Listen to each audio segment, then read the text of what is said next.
After which I will have a small preamble to the beginning of what is exactly the definition of osteoporosis, just a basic 5-minute presentation, followed by the interaction with our experts.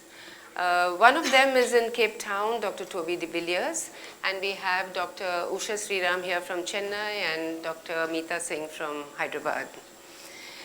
Before I start my presentation is not visible here. So can I have it visible here for the experts?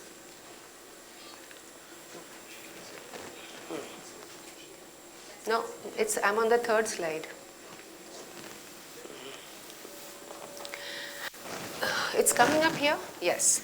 So we have Toby de Villiers, who's currently working at the Panorama Mediclinic, Cape Town, South Africa, as a consultant gynecologist with a special interest in menopause and osteoporosis.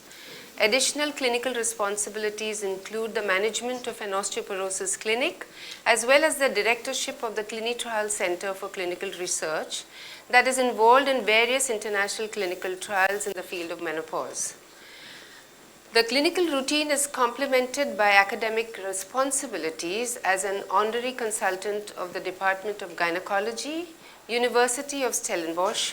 Dr. de Villiers is the author of various educational articles and original scientific papers on menopause and osteoporosis.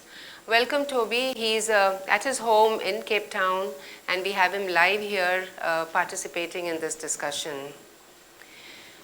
We have Dr. Mita, who's co-director and consultant in obstetrics and gynecology at Tanveer Hospital, Hyderabad. She has served as president of the Indian Menopause Society and being a former chairperson of the research committee of IMS. This is IMS India. There's a little confusion about IMS, International Menopause Society, and the Indian Menopause Society. So for clarity, I'm going to say IMS for International Menopause Society and IMS India for the Indian Menopause Society. She has been a member of the consensus document for update on hormone therapy 2002 to 2005 by IMS India and update of hormone therapy 2007 International Menopause Society, Budapest. Dr. Mita is the chief editor of Clinical Practice Guidelines on Menopause in India 2013 and Clinical Practice Guidelines on Postmenopausal Osteoporosis in India 2013. Then we have Dr. Ishshriram, who is a general endocrinologist from Chennai in a city called in a place called Adyar, and has an experience of 30 years in the field. Dr. Ishshriram has a clinical practice at a SEER clinic in Chennai, and she has completed her MD Internal Medicine, DM Endocrinology, and MBBS. One of her focused area of interest is osteoporosis. So we have our three experts available to us, and before we start with the discussion, I'm going to speak to you a little bit on what really is osteoporosis and what we plan to discuss today. Women are the most eligible candidates for osteoporosis, and they lose calcium at every stage of their lives, be it pregnancy, lactation, or menopause. In the beginning of the 6th decade, chronic diseases begin to emerge. These affect the quality and quantity of a woman's life. And the question is, we as physicians, can we reduce the disability? Can we reduce the suffering and dependence which accompanies these chronic diseases? These diseases are also called non-communicable diseases or NCDs. And they usually consist of obesity, metabolic syndrome, diabetes, cardiovascular disease, osteoporosis, dementia and depression, and cancer. And today our focus is going to be on osteoporosis and women. Osteoporosis literally means porous bones, and this makes bones fragile and they break easily. This is a progressive systematic skeletal disease. It is characterized by low bone mass and microarchitectural deterioration of bone tissue, with a consequent increase in bone fragility, and then it makes it susceptible to fracture. So there is bone density reducing in the bone. There is also a bad quality of the bone, and at the same time there is a susceptibility to fracture, and that's when fracture occurs. So if you look at this diagram, it shows you bone strength is basically dependent on bone mass, bone quality and bone turnover. Osteoporosis causes approximately 8.9 million fractures annually, resulting in an osteoporotic fracture occurring every 3 seconds. Osteoporosis affects approximately 200 million women worldwide, out of which at the age of 60 years you have 1 out of 10 women affected. At 70, 1 of 5 of the women are affected. At 80, you will have 2 out of 5 women affected, and at 90 years, every 3 women there will be 2 who are suffering from osteoporosis. And these fractures which occur following osteoporosis are associated with a lot of morbidity. Usually death occurs within 1 year in 20% of them. So those who suffer an osteoporotic fracture, 20% die within the first year, permanent disability in 30%, unable to walk independently in 40%, and unable to carry out at least one independent activity of daily living occurs in almost 80% of women, and that happens mainly with a hip fracture. So we all understand what kind of disability comes in and what kind of morbidity comes in when you have fractures occurring due to osteoporosis. There are different ways in which osteoporosis can develop. Either the bone mass is inadequate right from the beginning, so maybe as a child, the child has not developed enough of bone density. The second is there's increased loss of bone or bone resorption due to excessive breakdown. And third is decreased bone formation, which is failure to replace the lost bone due to impaired formation.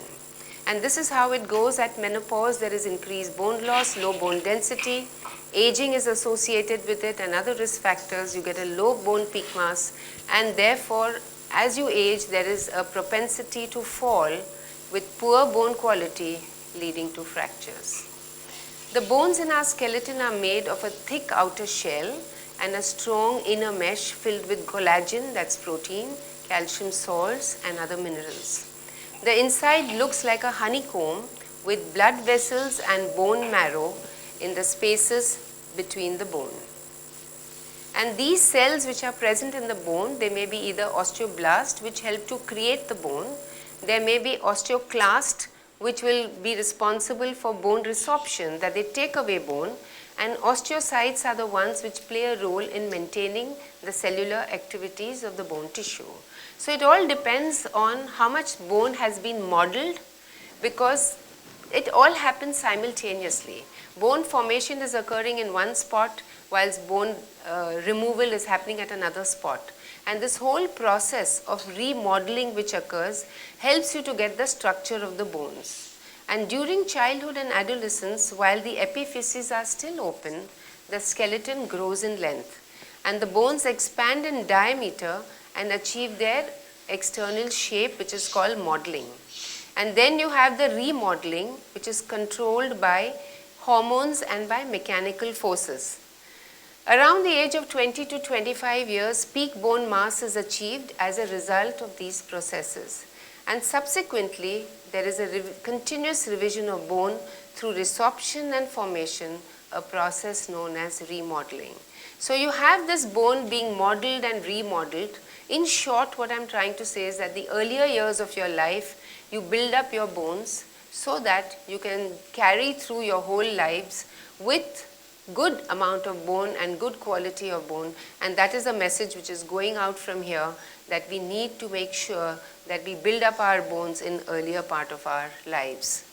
And we had always thought that osteoporosis is present only in developing countries. And that is because of rapid urbanization, movement of rural families into shanties, atmospheric pollution, absence of food fortification, dark colored skin and exclusive breastfeeding. All this causes them to have low calcium and low vitamin D. But at the same time, there is a resurgence in the developed world too. And that is usually happening with migration of dark skinned families, because with a dark skin, there's less absorption of the sun. There's use of sunscreens because you want to prevent tanning, to prevent skin malignancies.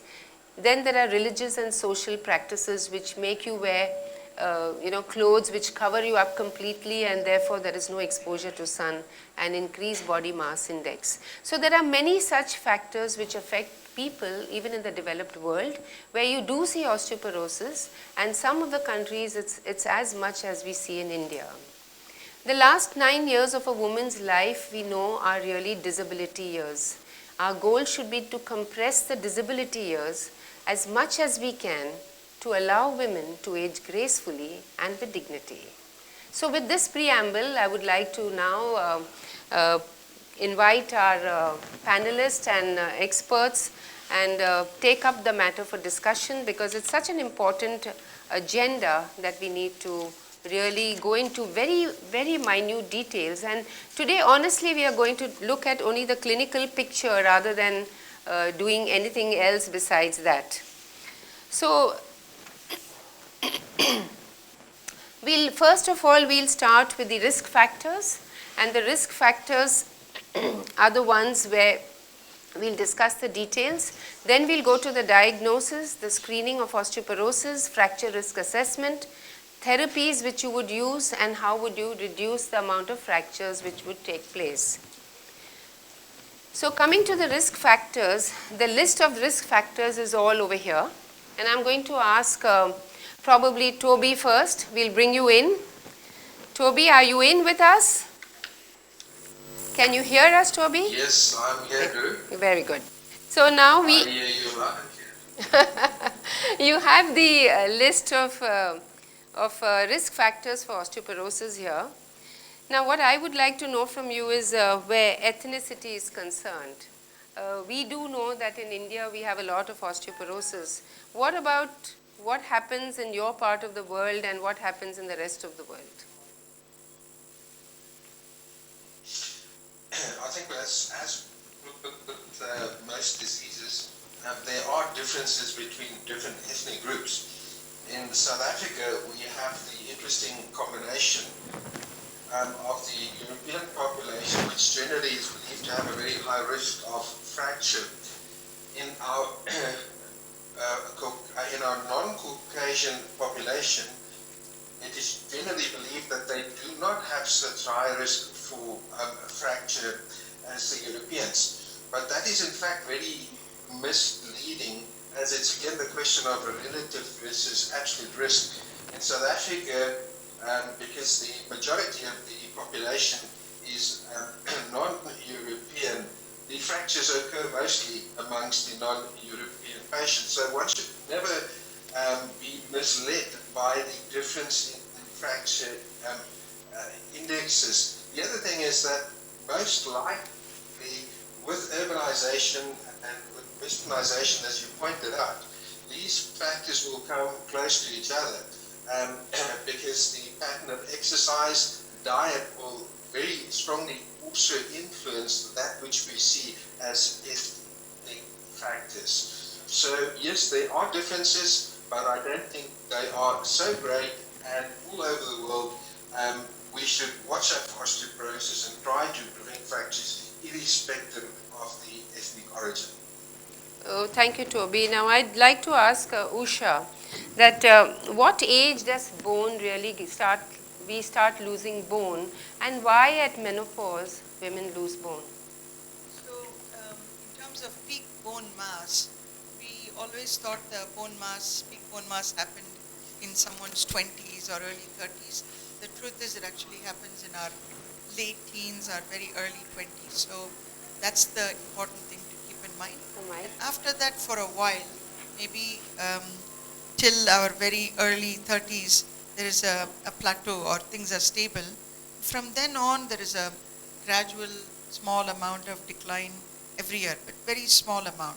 But around menopause, even slightly before and around menopause, and particularly in the first 5 years, women can lose as much as 10% of their bone. So if we start out with a lower peak bone mass and we didn't do things to maintain our bone health, and if we have this big loss around menopause, which is largely due to estrogen deficiency, that's what happens. Yeah, but even men would have some amount of testosterone deficiency, and do they tend to have any exaggerated bone loss the way women have at menopause?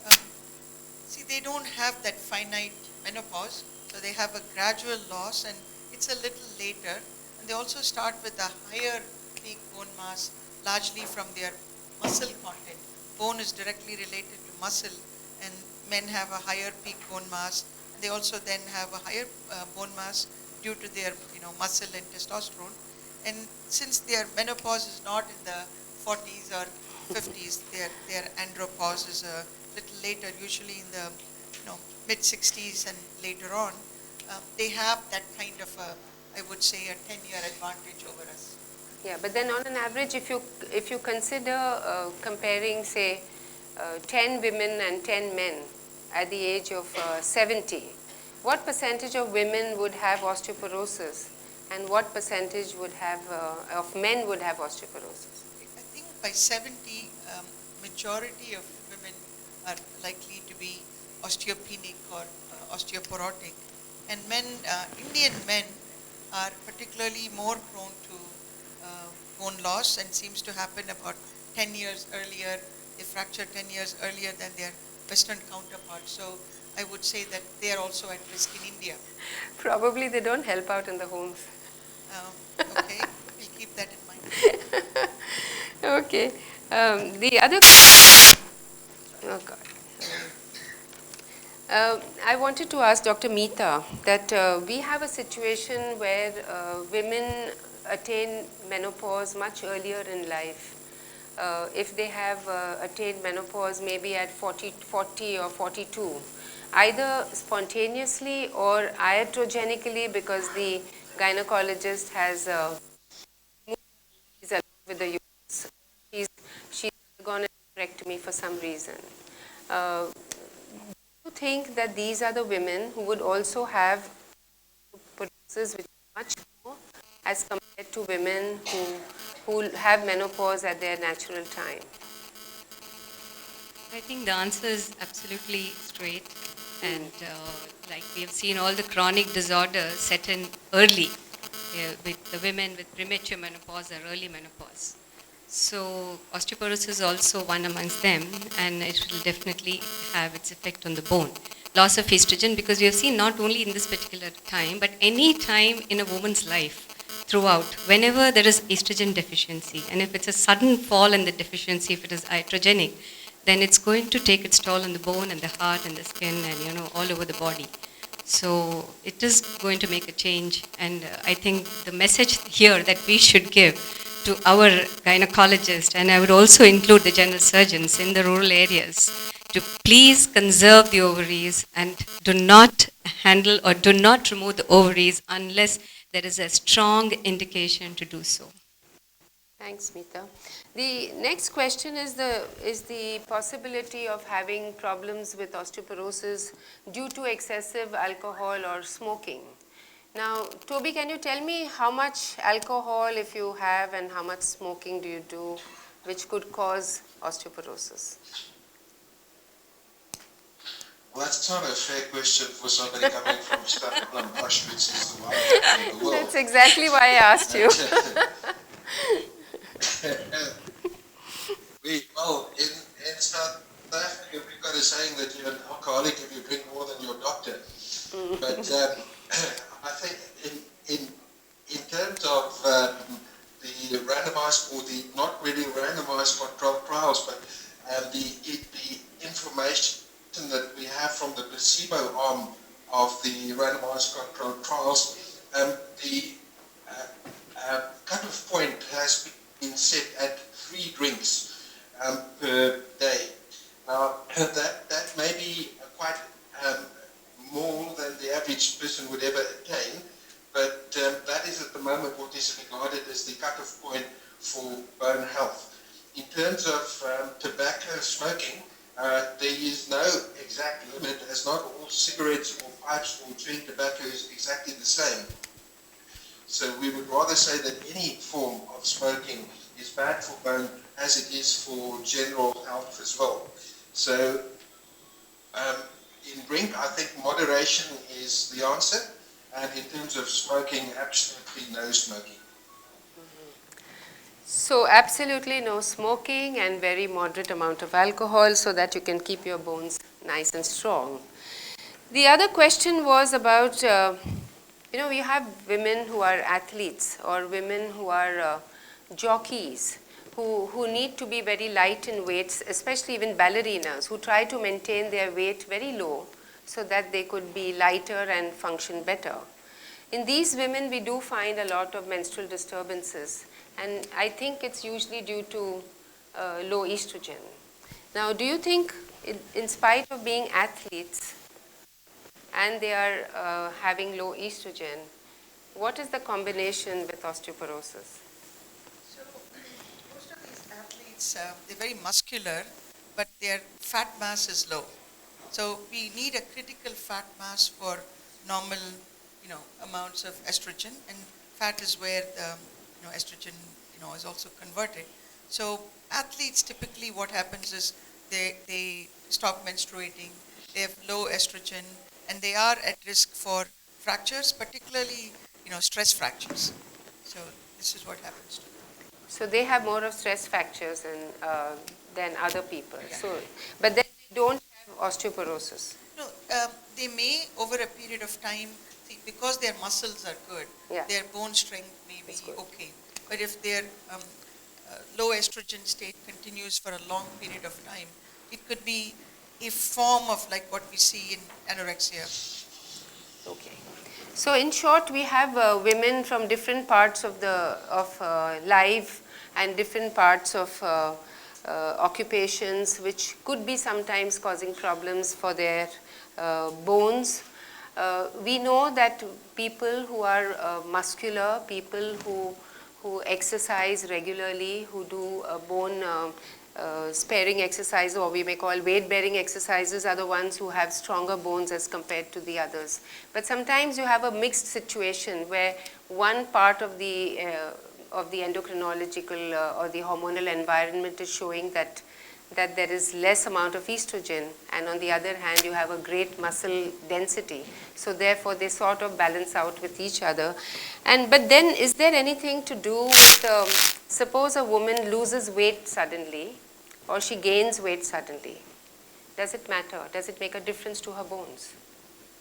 So for a long time we thought from osteoporosis or bone health point of view, being overweight was good. We thought that Yes. if somebody is overweight, they have insulin resistance very likely, and insulin is anabolic to the bone. Then we also thought that they had more estrogen, and all this was good for the bone, and in fact there's a little higher even bone mass in obese women. But unfortunately there are other factors, cytokines and other factors that are coming into play, and the amount of marrow fat, and all this plays a part, which could also actually influence the bone density measurement and also make them at risk for osteoporosis. So many obese women are also at risk for fractures, because ultimately it's not about bone mass but also about bone quality and their tendency to fracture. So they're now saying is osteoporosis really the obesity of bone? There seems to be more fat in the bone. Okay. So then what is exactly this lean fat mass versus Lean mass. lean mass versus fat mass? I mean, is there any ratio we are looking at how much muscle you should have versus how much fat you can have so that you can prevent osteoporosis? Because you said if there's extra fat, Yeah. it's going to cause osteoporosis. So So- is there, because I read somewhere that if you have fat which is more than 30%, then it causes osteoporosis. So there is some cutoff. I don't know if I'm right, No, but I think we can use the BMI cutoff. The more the obese you are, the chances are it's more fat. But if you are, if you're working out and muscular and your weight is up because of that, then chances are you have more lean mass, lean muscle mass. Both lean muscle mass and fat mass are important, but lean muscle mass much more. much more. Absolutely. Toby, you want to add something to this discussion? No, I think it's been adequately discussed there. Okay. Dhruv, I would just like to add something to that, because you said what is the 30%, because there has been a lot of debate, and, right from our postgraduate days, we used to say a little fat around the abdomen is good because the estrogen is there and it protects your bone. That's the only place where obesity probably helps. But I think there is a rethink in the last 5-7 years, and there have been a couple of studies which has come out, and one is this very nice Birmingham follow-up study, and very beautifully they have shown, they've followed up women over a period of years, and there's another study which has just come out in this year, and where they have shown the body composition, because BMI may not really show you the exact lean and fat mass. And with the advent of DEXA and more people doing the body composition out there, they find that the fat mass content is very important, just like your skeletal mass index. And fat mass index probably are what we are going to talk about more in future, where the fat mass probably should not be, the critical level in that particular study is 33%. So if your fat mass index is more than the 33%, though you may be, the weight may be just overweight or maybe a normal weight, but if your fat mass index is higher, then that is the obesity of the bone, where the fat cells are going to replace your osteoblast, and then you end up with a problem. Thank you so much. Now we also, yes, Toby. I can just add that she's absolutely correct. Body mass composition is getting more important, and it's relevant to this discussion. You can actually do that on most DEXA machines. So there are some ongoing studies looking at exactly that, but using the DEXA machine to actually do the body composition, which is more accurate than the other methods. Good. So we need to look at probably DEXA studies which are also looking at the fat mass besides looking at the bone mass.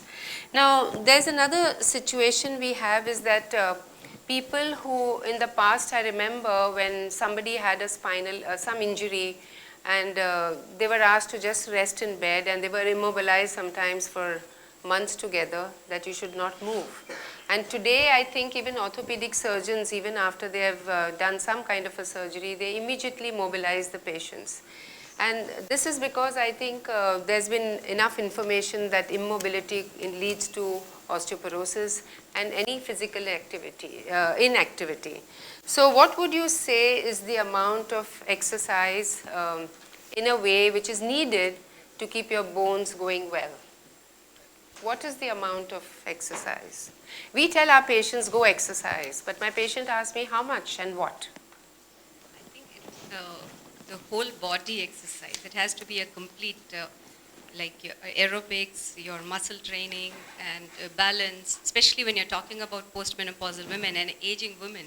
Your balance and flexibility also plays an important role. But where osteoporosis is concerned, it is the strength, muscle resistance training, which is important. So you have to talk to the patient, or you have to put them on to a physical trainer or a physiotherapist who guides them as to what kind of exercises they have to do for the upper body, for the lower body, for the back. And, it is not like you cannot do it in the consultation chamber and just tell them, okay, you exercise. They need a programmed way of teaching them, because it takes a little time to understand those exercises and to really perform them. Yeah. No, we'll probably discuss it a little more in detail when we come to the therapy part. But in short, I was wanting to know is that, as an individual, for me to keep my bones strong or healthy, what should I do on a daily basis? Physically active. Yes, Toby. Just, add, okay. I think that it is absolutely correct to say that it should be supervised by somebody, but that's a luxury that's not affordable to everybody.